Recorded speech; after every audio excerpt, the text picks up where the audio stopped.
Buenas tardes, ¿cómo les va?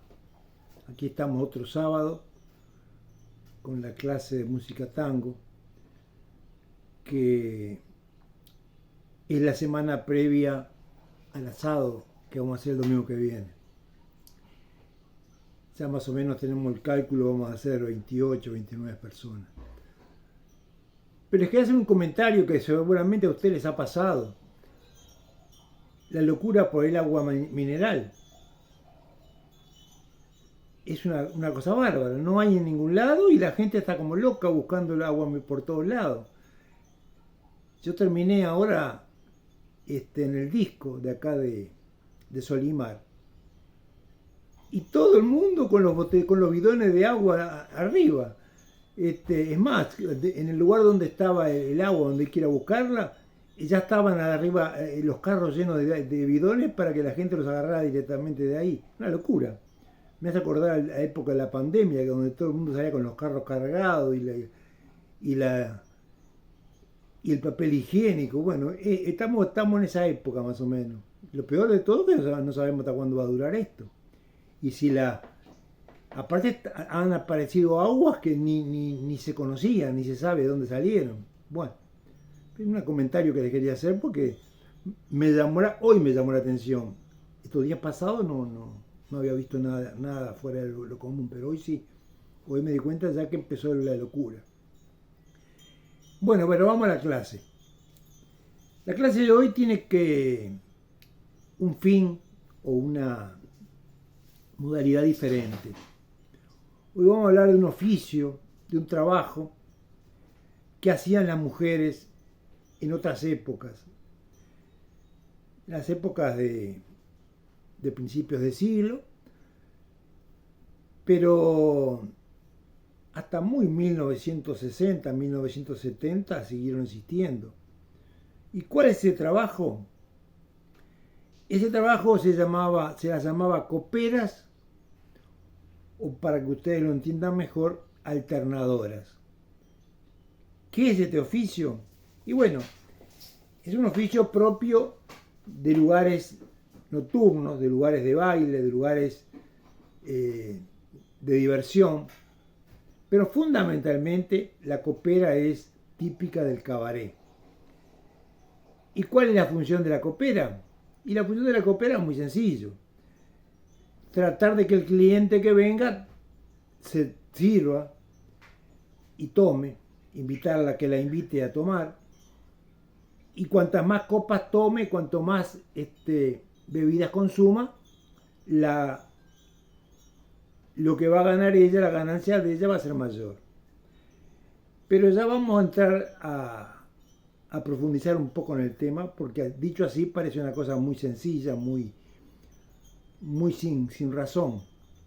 Pero esto está en un entorno, no es una cosa que sale de la nada o surge de la nada. Tenemos que decir que este tipo de oficio no es típico del tango ni del cabaret. Ustedes ven las películas de hace no sé cuántos años, pero de otros siglos, y siempre existieron, en todas las épocas y en todos los lugares siempre existieron, y siguen existiendo.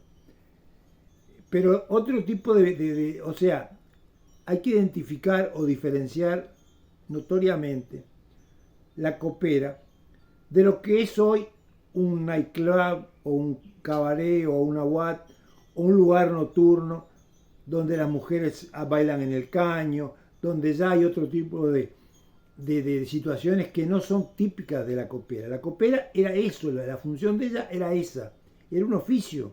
Es más, estaba regulado, sus horas de trabajo. Es más, el dueño,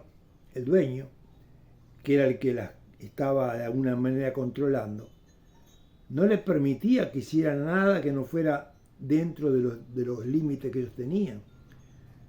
Si querían tener algo más con los clientes, tenían que esperar a terminar el turno y después podían hacer lo que quisieran. Pero mientras estaban ahí adentro, el trabajo consistía concretamente en eso. O sea, quiero manejar esto porque es diferente. Yo sé que hay otro tipo de ambiente y otro tipo de lugares donde se hacen otras cosas que no tienen nada que ver con esto que estoy hablando yo. ¿Y por qué menciono las coperas? Y porque hay muchos tangos que las nombran.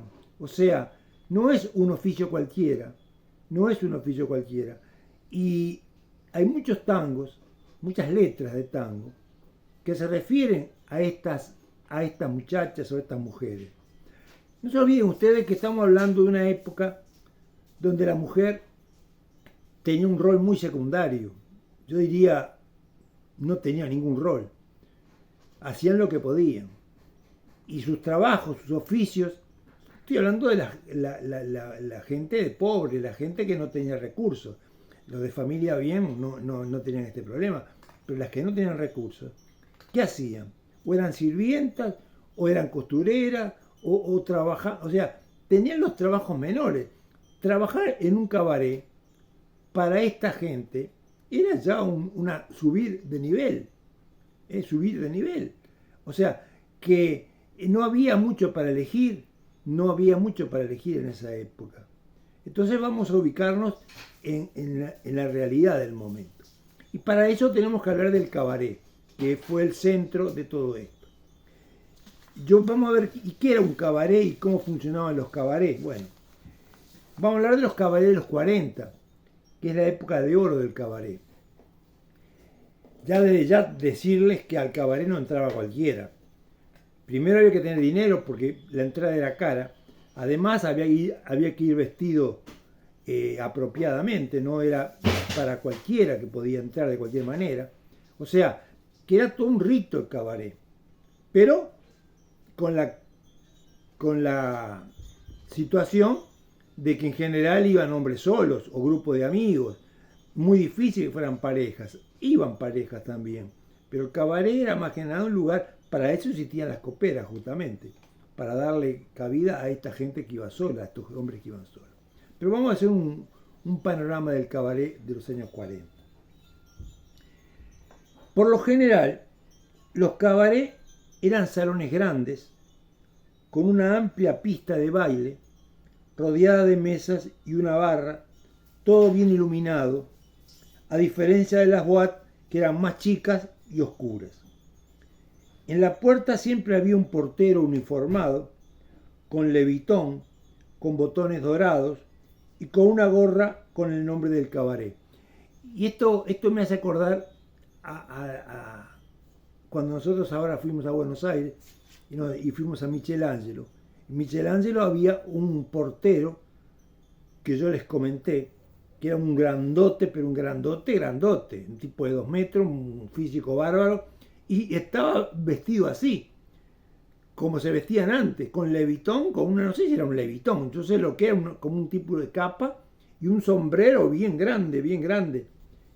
No, la diferencia está que en el sombrero de estos decía el nombre del lugar, del cabaret. En el caso de este que yo les digo no le decía nada, pero ya lo impresionaba de verlo, al llegar ya lo impresionaba porque estaban frente a una presencia que no era de esa época, que estamos hablando de otra época anterior.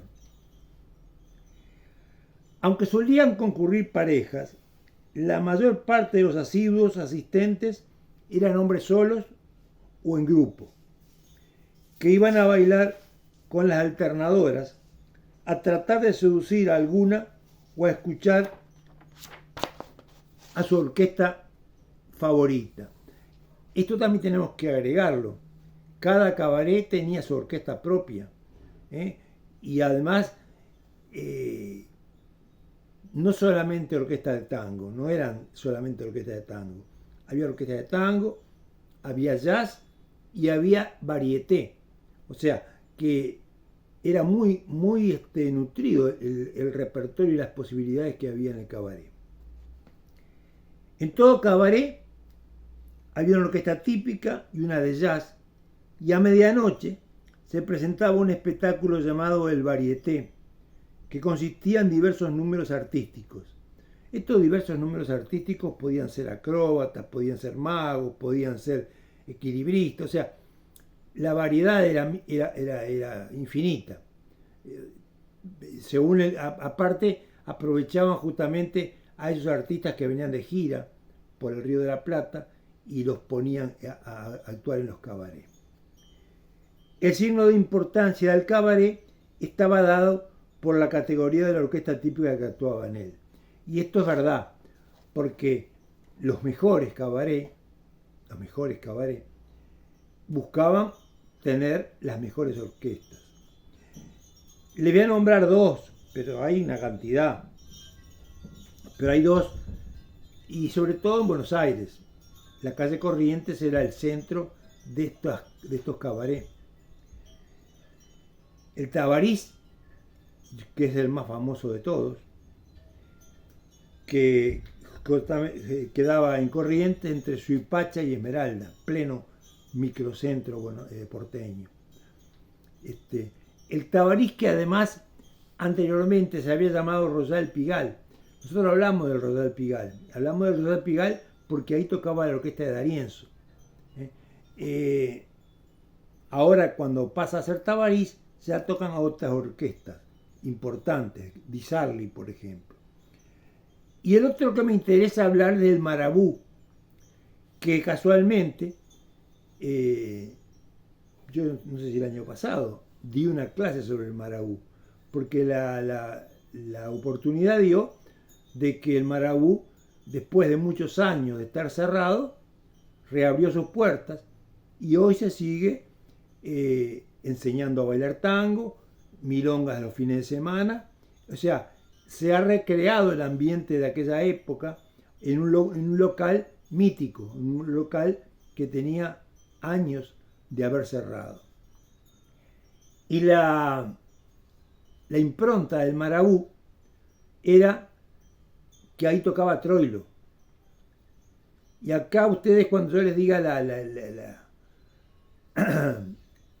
la forma en que se presentaba el Marabú, no aparece la palabra cabaret, aparece la palabra boîte.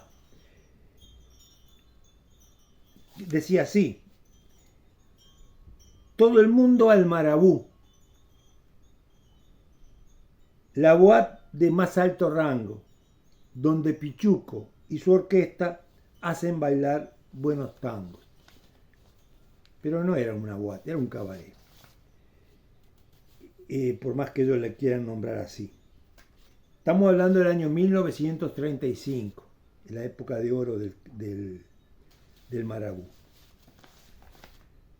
Pero vamos a seguir un poco, bueno, ahora seguimos.